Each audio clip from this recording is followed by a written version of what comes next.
Hi friends, ഏറ്റുമാനൂരിന് സമീപം പുഴയിൽ ചാടി ആത്മഹത്യ ചെയ്ത ജിസ്മോളുടെയും മക്കളുടെയും മൃതദേഹം ജന്മനാടായ മുത്തോലിയിൽ ഇന്ന് സംസ്കരിച്ചു.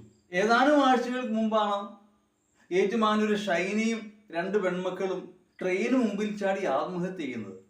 എന്താണ് ഈ കുട്ടികൾക്ക് സംഭവിക്കുന്നത്? 3 ആഴ്ചകൾക്ക് മുമ്പ് തിരുവനന്തപുരത്ത് മേഘ കാമുകനാൽ വഞ്ചിക്കപ്പെട്ട് 3 വർഷത്തിലേറെ താൻ സമ്പാദിച്ച പണമെല്ലാം അയാൾ അടിച്ചു മാറ്റി ഏതാനും വർഷങ്ങളോളം പീഡിപ്പിക്കപ്പെട്ടു, നിർബന്ധിച്ച് അബോർഷൻ ചെയ്യപ്പെട്ടു.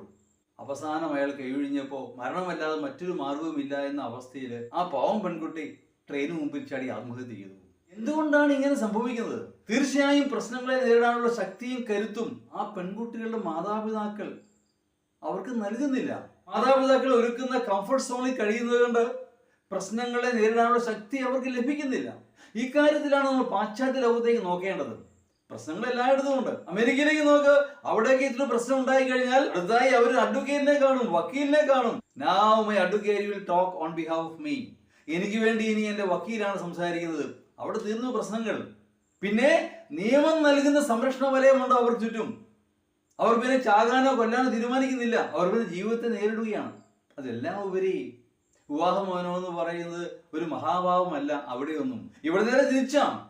2ാം ഘട്ടത്തിൽ വിവാഹമോചനം എന്നൊക്കെ പറഞ്ഞാൽ വലിയ മഹാഭാവം പോലെയാണ് കണക്കാക്കുന്നത്. സമൂഹം അതിനെ അംഗീകരിക്കുന്നില്ല. അതിന് ഏറ്റവും വലിയ പ്രശ്നം. ഒരു വിധത്തിലും പൊരുത്തപ്പെടാനാവുകയില്ലെങ്കിൽ വേർപിരിയുക തന്നെ വേണം.